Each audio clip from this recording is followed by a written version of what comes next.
The following is a conversation. It has the features of any conversation, such as imperfectly expressed thoughts, ill-considered opinions, and the notions of several sleep-deprived brains. Try not to get your stethoscope in a twist about it. Today we've got a listener question about the kinds of support that medical students might want from their loved ones. But first I want to introduce myself. My name is Dominic Etler, MD, Harvard, class of 96. The brother that Dave never talks about. I listened to one show, and let me tell you, that man is a moron. So I've put him where he won't be able to prattle on about you being empathetic and good with happy with your patients and all that kind of crap. I'm here now. I'm in charge. We're going to have the kind of show that you should feel lucky to take part in. I think whatever listeners, this is their first show, are going to be really confused. Well, they'd better get used to it real quick. real quick. Because like I said, this is what they need to hear. What the hell is this? I forgot to do this.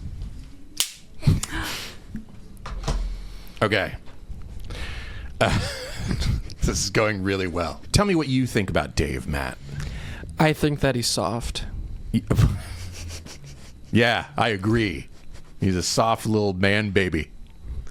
I think that he thinks that people need to be celebrated for the tasks that they complete, and I think that this is just a stepping stone to the next thing, and if you think that you can rest for a second, you're wrong.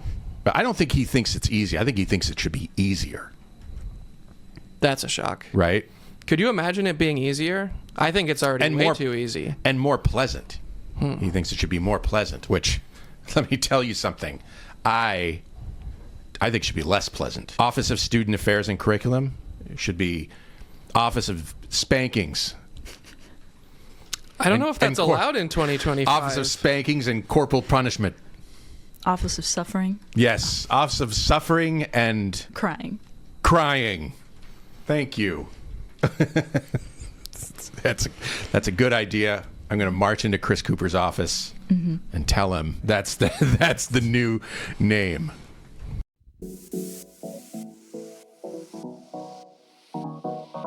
Meandering in the margins of medicine, it's the Shortcoat Podcast. Weird news, fresh views, helpful clues, and interviews. By students, for students. Subscribe to our weekly show at theshortcoat.com.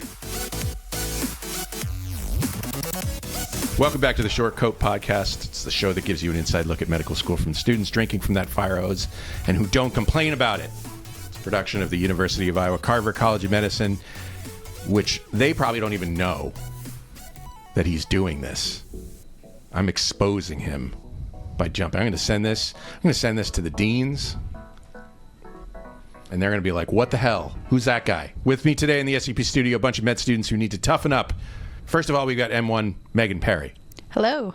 M1 Jay Miller is here. Hello. M4 Matt Engelken. He's kind of a kiss ass, but he's back. Howdy.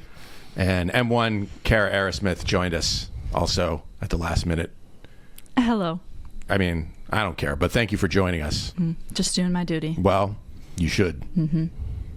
Some people say I have a cold, icy heart. If I don't keep my head clear of emotion at all times, the revenue value units go down. Cut first, ask later. Yeah. I got things to do. But the point is, I'm cold and I like it, and it was 0 degrees Fahrenheit outside today. I looked it up. It's minus 18. Do doctors have to look up? I mean, I know the answer to this question. I just want to ask you. Can doctors convert to Celsius in their heads? Most of them can at least have a good idea of, like, human temperatures. Okay. Yeah, what is it, 38C? 38's 100.4. Okay. 37's 98.6. Okay. All right. I knew that. What do I care? As long as the nurse says they're healthy enough for me to go cutting on. That's a good point. That's all I care about. Anyway, it's winter. It's cold. That's how I like it. You wanted to talk about the weather, like small talk. Yes, I learned early on in medical school that small talk is the way into any patient's heart. The second way into a patient's heart is through surgery, but this one's a little easier. So, for those of you who are not currently in Iowa, it was horribly cold earlier this week, and then it snowed, and now it's cold, and there's a bunch of slush on the ground. It's kind of depressing. Even, a little bit. Even I get a little depressed. And so in the winter, waking up when it's when it's dark and cold, and going to bed when it's dark and cold, and sometimes even leaving the hospital when it's dark and cold can weigh on you. And so, especially people that are new to the whole idea of not being able to go outside and do something year-round, talking about how to deal with the cold and the snow and the slush and everything, both mentally and physically. And I wanted to hear what you guys either strive to do or actively do, or anything to help keep morale up when everything sucks. Most of you are Midwesterners and Iowans. Megan, you're from Nevada, though. From Nevada. Sorry. Yes. Oh, are you correcting me? Yeah, I am. Are you correcting me, Megan? Or should I say Megan? No, Megan's fine. But if you're from Nevada, it's always Nevada. Nevada. Yeah, not Nevada. Okay. So you're from Reno, as they say. As they say in Nevada. I'm from Reno. Uh-huh. Yeah. Is it different? Is it different there? It's probably like the same latitude, basically. It's like, I actually did look it up. Yeah. It's like a degree south or something. My geography is terrible, so I don't really know to that extent. But no, it's really different. We don't get quite as like freezing temperatures. We get actually quite a bit of snow because we're up in the mountains. Yeah. But okay. Yeah, but the cold drop is just really different here. So it's been kind of like Matt was saying, it's been really interesting adjusting to that, and everything kind of is miserable all the time. Like you don't really want to go outside and do anything. This is gonna be great for recruiting med students. Oh, I know. This topic. Thank you, Matt. Of course. We don't want soft med students. We don't want softies that come here and freeze immediately. Yeah, they've got to have a little antifreeze in their plasma. What do you do to keep yourself alive in the winter? I think here's when I'm going to be a little bit of a softie too. Shit. I have been around the block a couple times now. I'm in M4, and I think one of the hard things is that since it does suck, a lot of people try to push through the suck and then burn out really quickly. And so finding the balance between like doing the things you need to do and doing the things that keep yourself sane is a hard balance, and it's an individual balance. The people that are better at you than everything say, make sure you exercise and make sure you go to the gym and all those like things that nobody ever does. But one thing that I've been able to do that I'm actually like proud of is my rule to myself is that I don't drive to the hospital. I either walk or I bike to the hospital. Brave. I know. And so, especially... How far are you doing this? It's like less than 10 minutes. Oh, right. It's not that far, but it means that every day I have to get at least some kind of exercise. That being said, the days where I don't have to go to the hospital or I have to go to one of the clinics that's you have to drive to, it means I don't get any exercise, but it is one of the things that I've been able to do. So I wake up, and when I get to the hospital or MRF or wherever, I at least have some kind of blood running through my system. So I get into my fancy car, turn on the seat heaters. Yeah, how was walking this week? Did you walk this week? I'm not on a rotation, so no. I did walk here today, but luckily they cleared all the snow. You're not on a rotation. I'm an M4, Always I'm chilling. Be rotating. Always. I haven't done anything in a little bit. Why not? The cool thing about M4 and M3, depending on how things are scheduled, is here at Iowa they give you flex weeks, or weeks that you can choose to put some stuff in or take time off. And so, for example, a lot of people took most, if not all, of their interview season off, so I could really focus on that. But one of the things that I suppose I'm okay with that. Yeah, that part was really nice, especially when talking to people at other schools that had to do rotations through interview season. Like I did. at Harvard.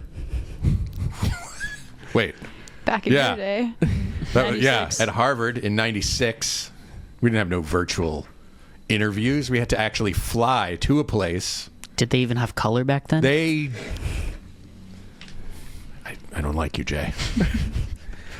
But yeah, so I'm currently not in any rotation. I show up to the hospital usually about once a week to help out with a continuity of care clinic that I'm a part of. But outside of that, I mainly just procrastinate and don't do anything, which... I got to be honest with you. I'm in full hibernation mode. This is not a joke. I am in full hibernation mode right now. And it's become kind of a problem. When I get home from surgery, it's all I can do to do anything. Mm-hmm. I think we're about to have an intervention with all of us. Do you guys do anything to do? Reno girl, do you do anything to keep those spirits up? I feel like, at least on the emotional aspect of things, at least before the holidays, it was nice to do an ornament crafting night with friends, or things like that really go with the season. And I feel like now that the holidays are over, that kind of has translated to a warm cup of coffee is different now, because it hits a little bit more because it's so cold out, and cuddling up with my book, it's a little bit cozier, and that kind of helps me frame things a little bit better. I can kind of make the most of it in little ways, and that has helped. But best thing I ever did was buy a house with a fireplace. Yes. I'm very happy. I know not everybody can afford a fireplace. But surgeons can. Work harder is what I say. If you want to afford a fireplace, work harder. God, softies. Anyway, what do you do? I have a lot of plants, and I think that has helped a lot, because it's nice. Obviously in the spring and summer, they're going crazy. But then even in the winter... killed every plant I ever owned. Oh. Every single plant. And I have a foolproof plant. I'll give you a They all cutting of say it. that. No, but because my mom has a brown thumb, and I got it from her. Oh, whoa. Yeah. Okay. Mm-hmm. Sweet. It's beautiful. What is it? It's a philodendron. I've heard of that. Mm-hmm. I can't pull up an image of that in my head. Just small leaves, but they trail. Okay. Mm-hmm. All right. But I'll give it a try. That's been nice, because even though it's cold and only light out for 6 hours, they still have tiny leaves. And I'm like, not to be emotional, Dr. Etler, but I'm like, I can have tiny leaves too. Everything's gonna be okay. And also it's nice, since I'm also in hibernation mode, I'm trapped in my room, I have pretty plants to look at. So that helped me. That would be helpful. Mm-hmm. What about you, Jay? What's your deal? Well, since it's dark so much of the day, I like to watch movies when it's dark, so it's kind of like I get to, especially when I'm not studying, on weekends and stuff, I can kind of just cuddle up with a blanket, and I have a dog. A lot of cuddling going on in this group. Yeah. Not sure I approve. My dog loves to lay on top of me, so it makes it even warmer, and so then I can just watch a movie. That's how I take advantage of the darkness. And I also love warm drinks like Megan does. Coffee is my favorite. Mm-hmm. I don't know. Just get a space heater. I do have one of those as well. And a cat. Actually, I need to get a space heater. My room is 10 degrees colder than the rest of the apartment. Me too. And I don't know why. It has. I don't know what it is, but honestly jealous, because I'm in an old house, so all of the heat goes to my room. So I wake up sweating, and I have to open the window in negative 30 degrees. Oh, Have we exhausted the weather? Sounds like it. Would you say rapport has been built? Have we, I think that there's a substantial amount of rapport in this room. as much as I ever want to generate, I start feeling uncomfortable if there's too much rapport.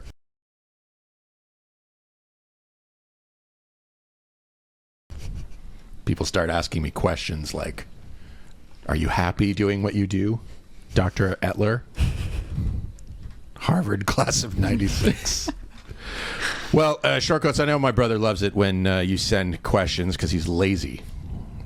When you send questions, it means he doesn't have to work as hard as I did when I was at medical school. At Harvard. At Harvard. In 1996. In 1800s, right? And in my residency at Yale.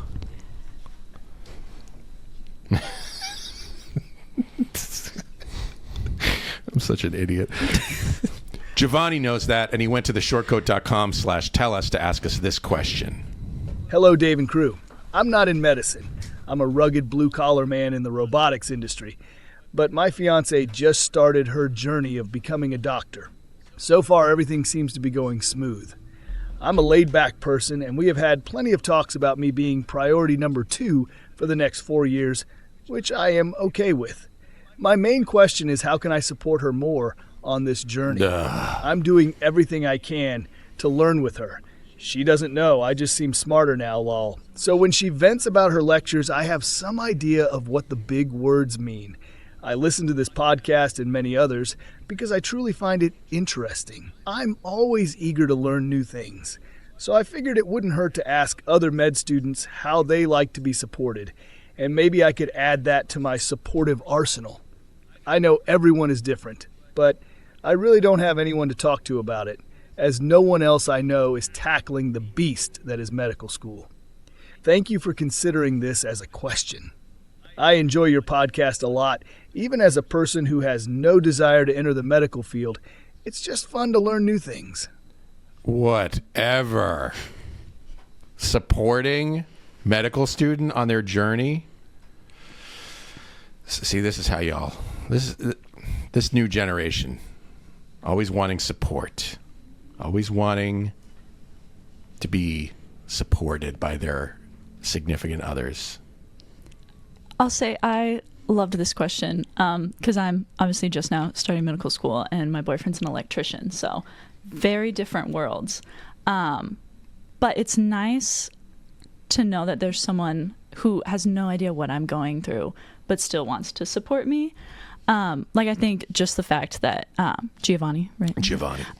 Giovanni, you've been listening to different podcasts and just trying to understand means a lot. And I think, too, one of the best ways that I feel supported is that I have a lot of hobbies and those fall to the wayside. So my boyfriend does a great job of reminding me of the hobbies and getting me involved. So I love fantasy. So even though last semester, I think it was right at the end of foundations, we still went to the Renaissance Festival. And you go to the Ren fairs? Yes. Do you dress up? Do you have pictures? Yeah. Send me a picture so I can have the editors put it right here. Actually, I lost it. My phone. I don't have a phone. I want to see a picture. I'll just say I have a sword. Does your what? I have a sword. Sweet. Mm-hmm. I have a sword it's pretty too. Sick. It's cool. I use it to operate on people. What do you dress up as? So he was a peasant, and then I was an assassin. Oh. Mm-hmm. Oh, now, okay. Pretty fun. Never been to a Ren fair. Des Moines. There's actually one coming up in May. Don't they ever come around here? I don't want to go to Des Moines. The Mana Colonies. Oh, okay. They have a run fair. Okay, all right. But that's in the fall. Right. I don't have the schedules memorized or anything. That's all right. But yes, so I think supporting the hobbies outside of medicine mean a lot too, because I know, at least for me, it's the hobbies and the small tasks that fall to the wayside. So that's been very nice. Just fun little events. Even if he'll throw out ideas, and even if I'm I have a test the next day, it's still just nice that he saw something and thought of me. I don't know. I think you should really be concentrating on the art of healing instead of your side hobbies. Yeah. No personality except medicine. No. Just my hobby is surgery now. Yes. After this podcast. Yes. After this episode. Thank you. Mm-hmm. Thank you. I think that it's really great that he is working to learn medical things and trying to understand, but I also don't think that every loved one that's supporting someone in medicine really needs to do that. I think just kind of being someone to listen, and maybe if they for me it's helpful to I'll teach my boyfriend things sometimes and be oh, this is really interesting, and it's kind of an exciting way for me to learn. It's actually a very good way to Yes. learn is to talk about it with other people. Absolutely. And then just co-habituating, if I'm studying or something and somebody else is there, even if you're doing something completely different, is helpful. And then I think also just kind of the little things. I'm not saying cook every meal or do whatever, but sometimes just for me, taking care of myself sometimes just can be exhausting. So you haven't put on your deodorant for you. Yeah, maybe stay a couple feet away at all times, guys. No, I'm just kidding. But yeah, I don't know. Like, I think, like, for me, it's like meals and like grocery shopping and all of that. Like, it seems like it's just like never ending. And then when you feel like you have a million things to do all the time, it just gets so tiring. And then you add like car problems or like things on top of that. So I think just like knowing that like that can cause like emotional strain and frustration too. And like just helping out when you can with those kind of things is really great.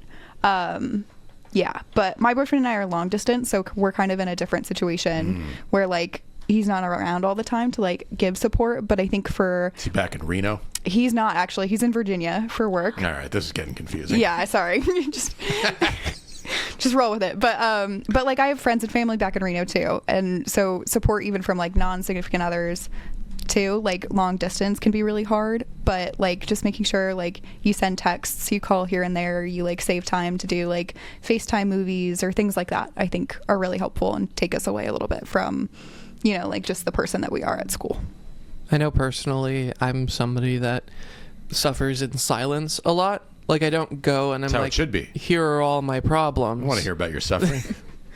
And so it's one of those things where it can be challenging to know when I'm going through certain things. I think one thing that I look for in support, both from my family and from my girlfriend, is knowing that even if I'm not actively complaining about everything, that med school is hard, and there aren't a lot of days that are truly easy. There's always something on the docket. And so, like Megan was saying, being able to help out with the small things, being able to when you're making a cup of tea, make one for them too.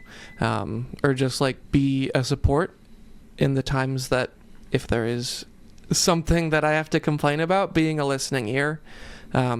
My parents are very much the kind of people that want to fix things. And I'm like, no, I just want to complain. I don't want it fixed. I just want to complain. And so knowing who that person is and knowing what your partner is, if they're the kind of person that likes to complain to vent, or if they're the person that likes to complain to solve problems. I didn't know you had a girlfriend. I do. Yeah. How long has this been going on? Like 3 years now. How did I not know? I just don't talk. It doesn't come up in conversation very often. You're Dr. Etler. You don't care about our personal lives. You don't care about our personal lives. I just like to know about my students' liabilities. Right. And having a relationship outside of medical school, I don't approve.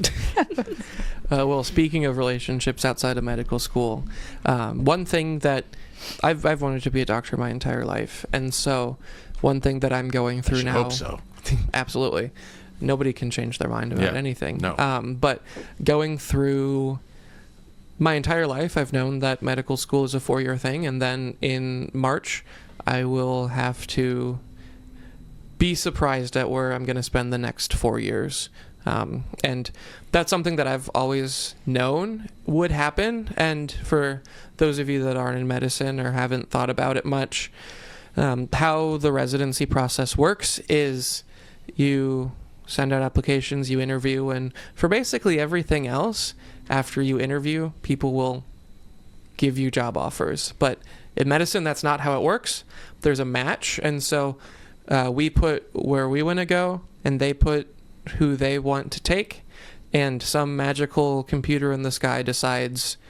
I don't think it's in the sky, but okay. Some magical computer in the basement of a rich person building decides where we all go. Yeah. And it's like the one time in our lives that we really don't have any control. And so right now the question for me is trying to figure out where do I put places on my list. And you know, some of that is even if I do all of that, I might not get my top choice or my second choice or XYZ. And so one day at the end of March, once the match actually happens, I'll know what I'm gonna be doing, and you know, scrambling to find a place to live and all of those things. And it's something that I've known my entire life it's something that I was at a bare minimum expecting. Yeah. I don't think anyone looks forward to the idea of not knowing where you're going to be next year, but it's one thing that I tried to talked to my girlfriend about as much as I possibly could, but it's still something that you can't prepare for. And so she's at the point of like feeling stressed about maybe she'll have to leave her family because she's also from Iowa and she'll have to get a new job. It's something that is hard to wrap your mind around. So one thing, especially when that fourth year comes, knowing that all of these sacrifices that you've had to give to your partner and all the sacrifices that your partner has had to give to you, there's going to be at least one huge sacrifice that will have to be made, knowing that that might require moving to somewhere that you've never been before. That's really true. My oldest brother, he matched into residency. He's in his second year to a place that what's his specialty? PM&R. Okay. He loves it. I guess I respect him. Mm-hmm. He's close to surgery. Did he go to Iowa? No, he went to LUCOM. It's in Virginia. Oh, there you go.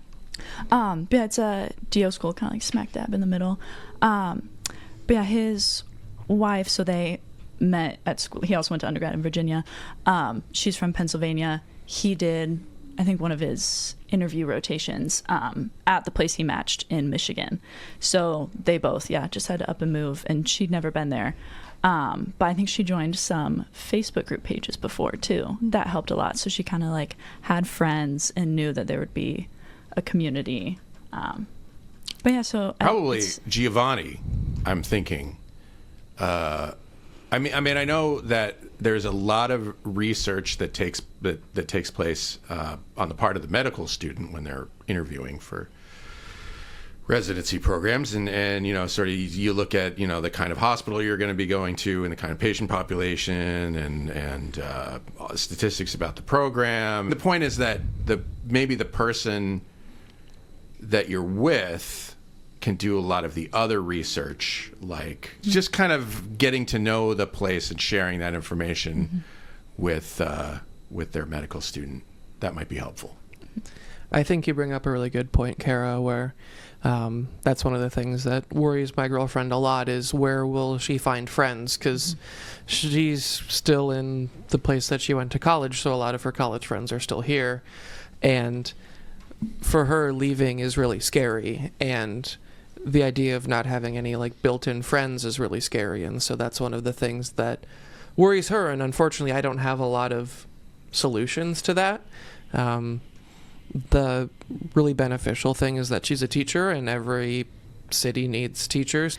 I think what Megan was saying about the small gestures, that really means a lot to me, because I do have a roommate, and sometimes the dishes just pile up, and I don't really have time. Like, obviously I have time. It takes like 15-20 minutes, but still, start like throwing them away. Yeah, just throw them away. Just throw those dishes away. Just use like styrofoam. You can't recycle them. Yes. Just horrible for the environment. Yes.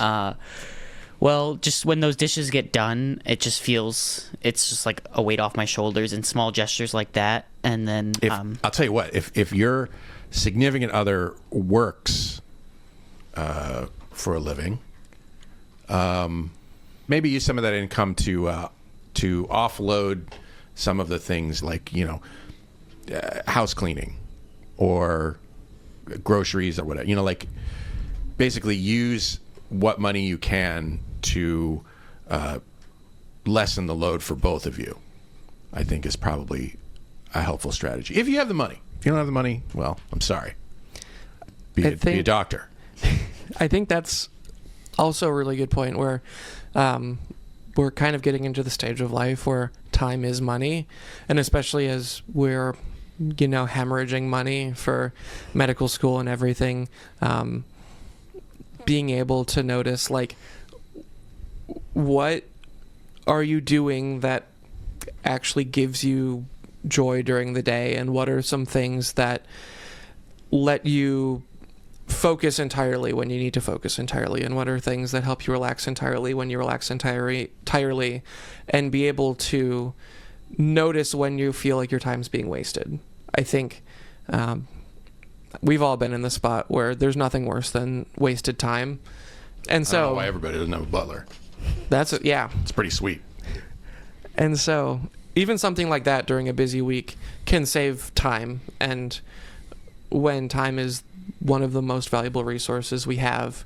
Those small things are really helpful. One of the things that I do is I always prep my coffee and my drinks in the night time beforehand. So if I want a hot coffee, I'll set my coffee maker to go off at like whenever I have to like get ready to leave. And I have a thermos, and so I'll make my tea the night before, and it'll be warm and be ready to go in the morning. So this is the second time you've mentioned tea, and I like tea. I'm suspicious. People who drink tea.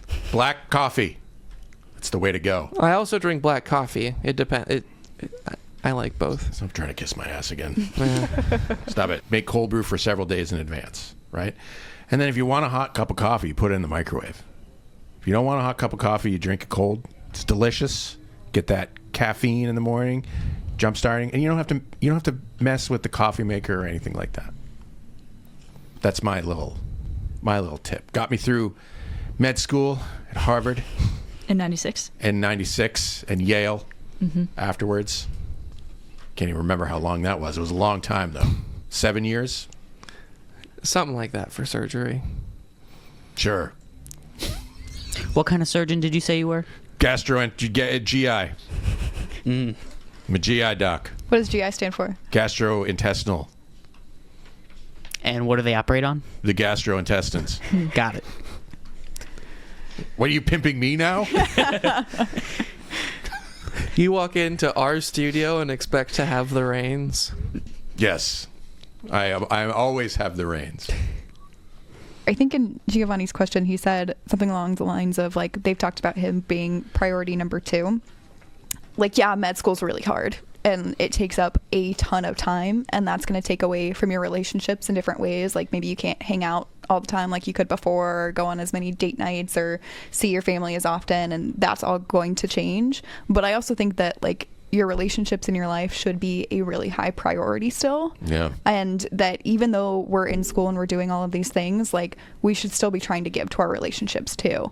And I mean, that's easy for me to say when I don't live near anyone who I'm in a relationship with. But so school is like all I do. But well, like, you probably spend time Yes. On the phone with Exactly. what's his name? My boyfriend's name is Keenan. Keenan. Yes. And then at the same time too, he's been going through a really, really challenging training period for his work.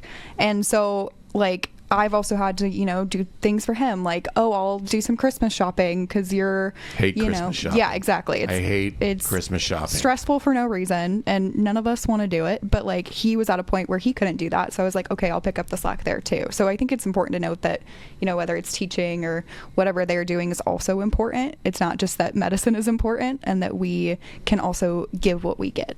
Yeah, I like that. I think it's easy. I wasn't expecting to like it, but I do. It's easy to, like you said, put other things priority number 2, but everybody's life is hard. I think in previous podcasts that I've been on, I've kind of mentioned that, M1s think that the test they're taking right now is impossible, and then you'll have M2s be like, what are you talking about? That stuff's easy compared to what I'm doing, and then the ball keeps rolling, and it defeats the point of, like, what we're doing is hard and what everybody's doing is hard. Being a teacher is really hard work, and being an electrician is really hard work, and there's some days where you also have to give. We can't be passenger princesses in a relationship, and so that's one of the other things. Like, about dishes, I like doing dishes as much as somebody can. Sim. And my girlfriend hates doing dishes. And Want to come do mine? No. You. It's where it makes her happy, when there's nothing in the sink. So remembering that every relationship you're in is a push and pull, and even if we're, like, in medicine, that doesn't give us the excuse to be bad partners, bad family members, bad friends. There always has to be that push and pull. I just put my dirty dishes in a cart and have Reginald, my butler, do them. Is it the cart? What's it called where they have the door in the wall and then it goes down? Dumbwaiter. The dumbwaiter. Ooh, dumbwaiter. The dumbwaiter. Is that what you refer to med students as? Yes. Fetch me that scalpel, young dumbwaiter. That was dumb. I'm going to take that out.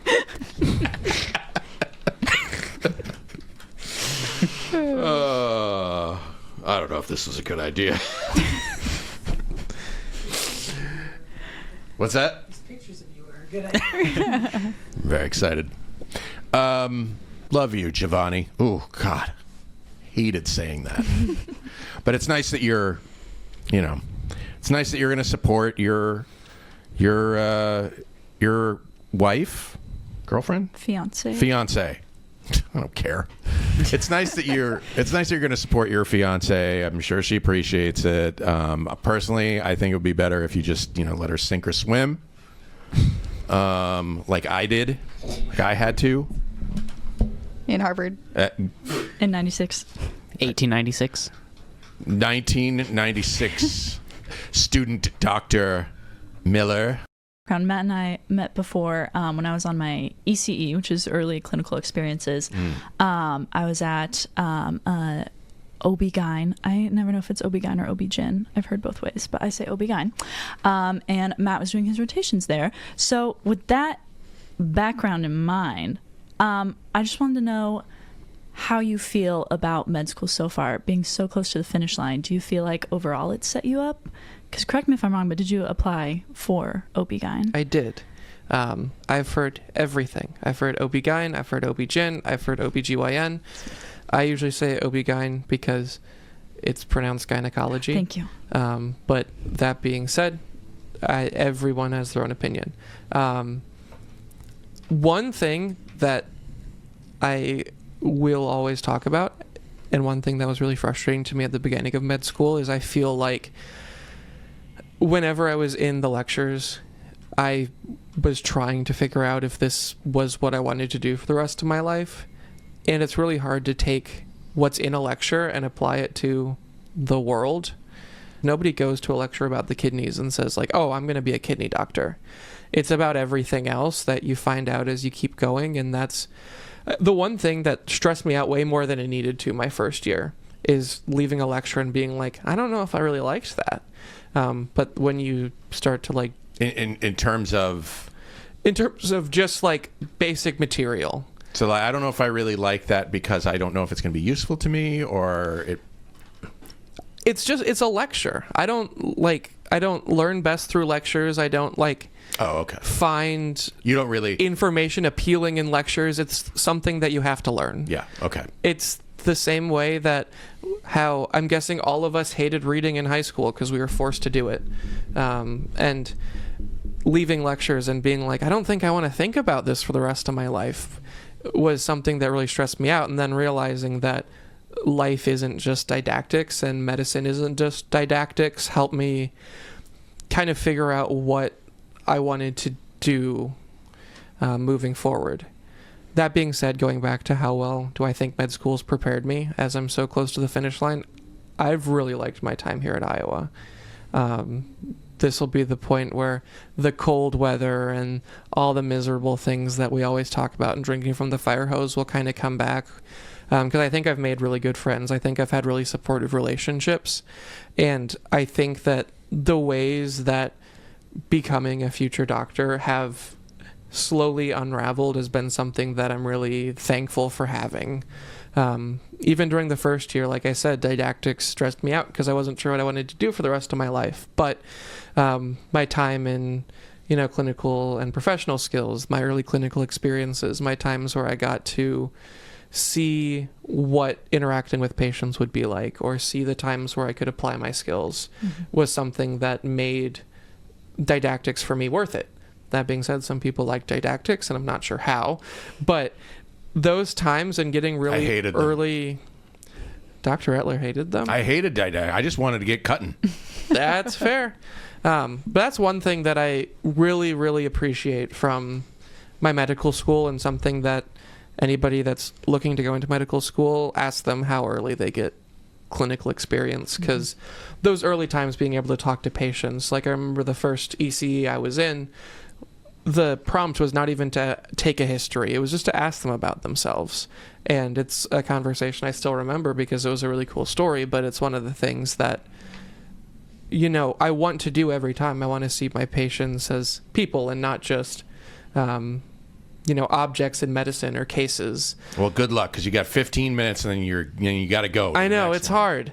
And so I think that's one really good thing that I was done. The things that really stuck with me were the times that I got to have meaningful conversations with even simulated patients, which aren't, real people with real issues. I mean, they are real people, but they're not real patients.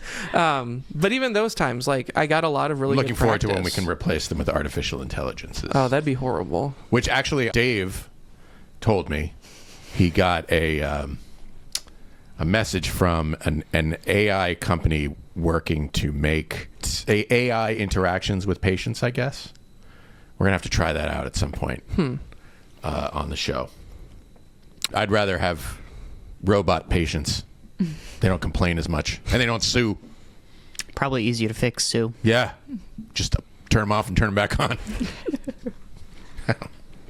Anyway. For you guys who are in the thick of, your second semester, what are some things that have surprised you about the beginning of medical school, and maybe some things that either you didn't expect to be the way they are, or some things that were better than you expected them to be, or things that are just still a struggle after being a handful of months in?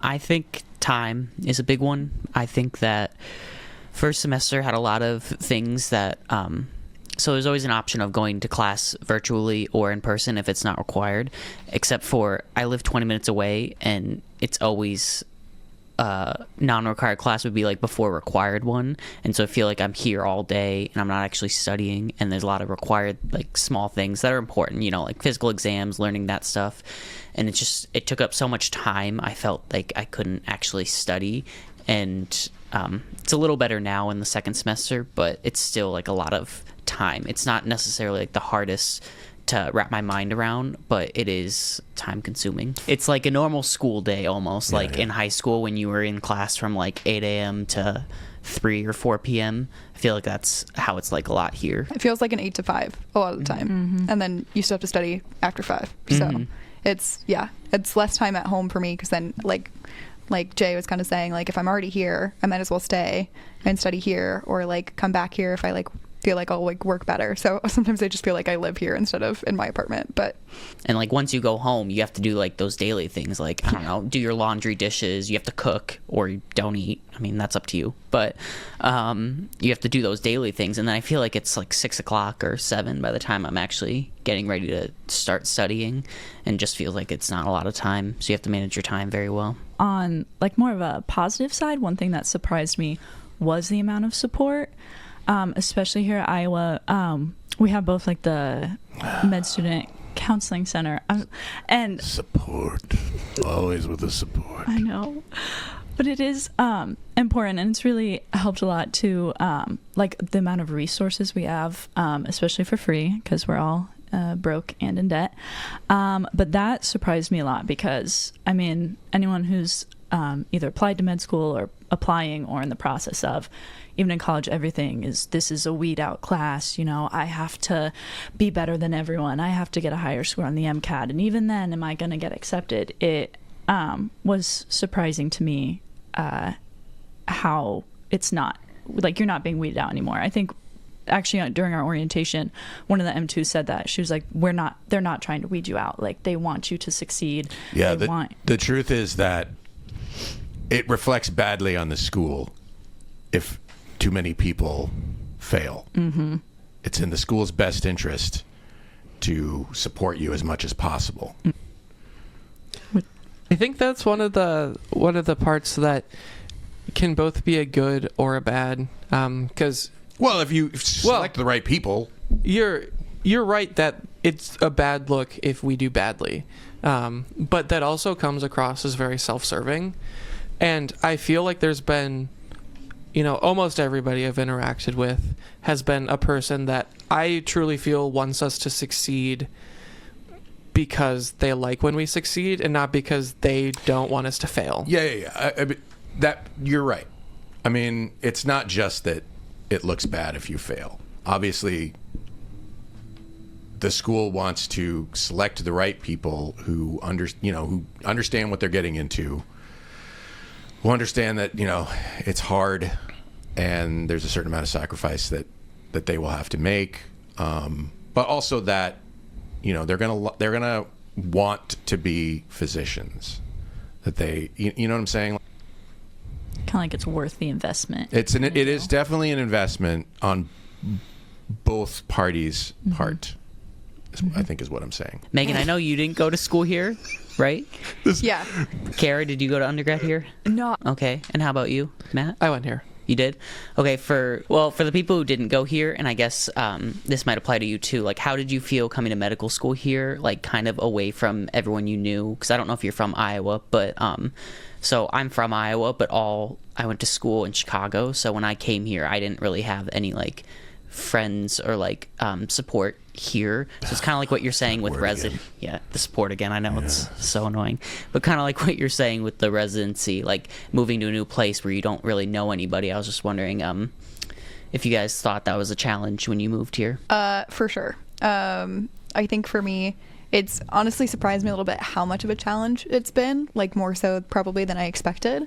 And I really wanted to come here and I really wanted to be at the school. But it's definitely really hard being away from friends and family.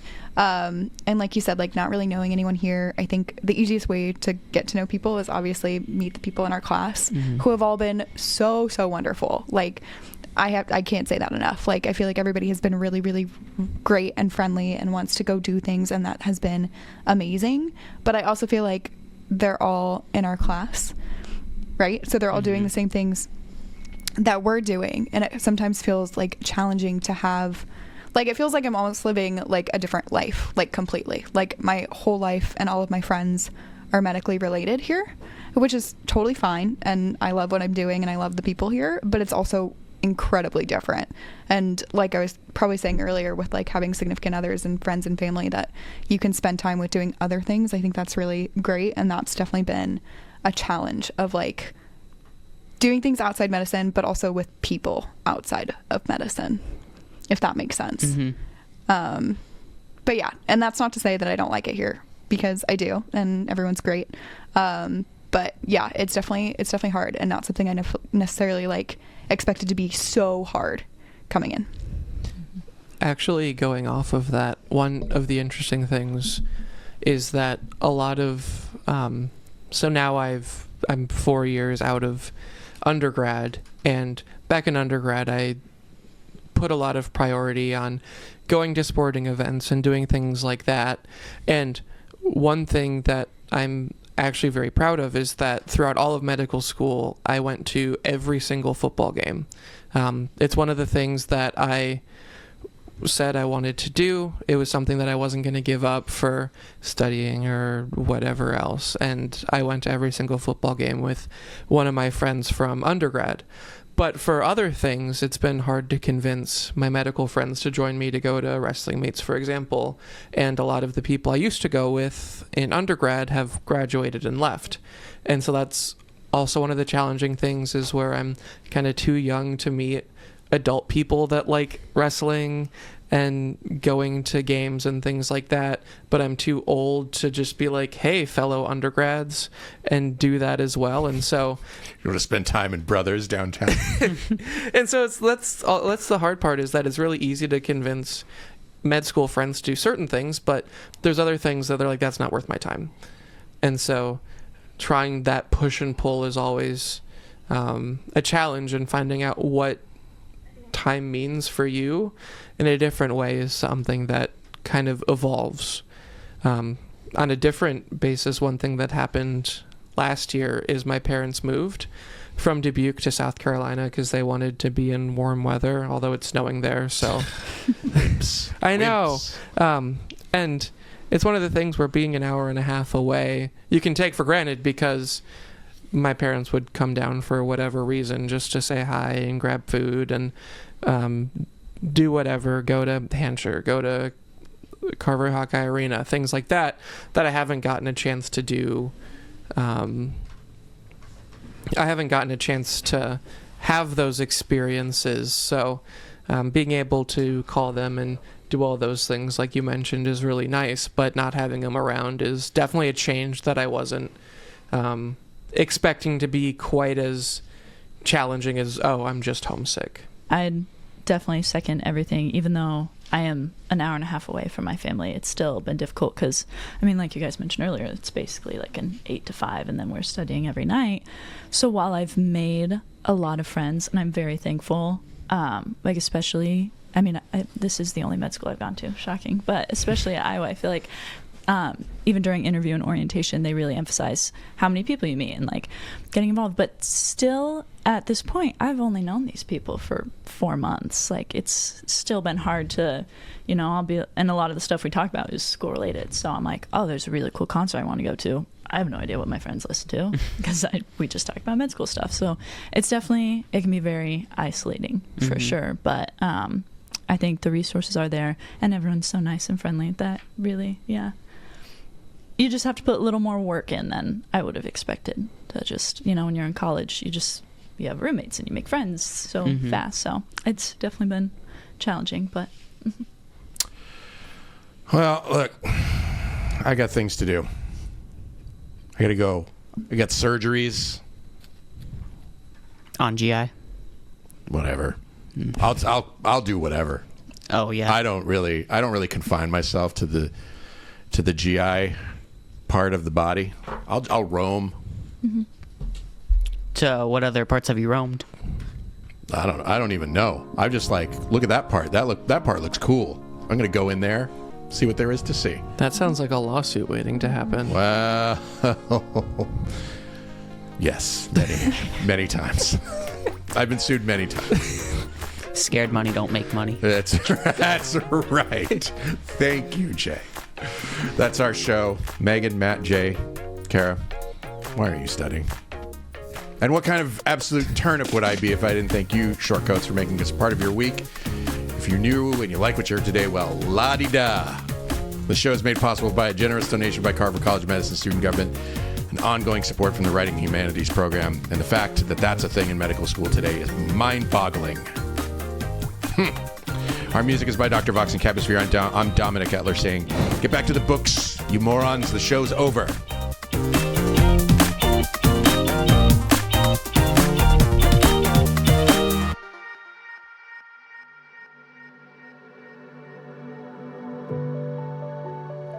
Hi, Shortcoats. Look, life in medical education, life in America, life in the world is often difficult. And I often wish I could help. All I have is this podcast, but in my wildest dreams, you have the support you need to lead a life of your choosing. You deserve to be happy, healthy, and successful in whatever ways you define those words. So if you need support because you've experienced racism, discrimination, harassment, mental health crises, I want you to be able to get the help that you need. And so I'm going to put some links in the show notes to some resources that you can use. But the bottom line is that, for what it's worth, I see you. I know you're out there. I wish I could do more. Maybe I can in ways that I don't understand yet or know about. But I see you, and I'm glad you're here, and other people are too.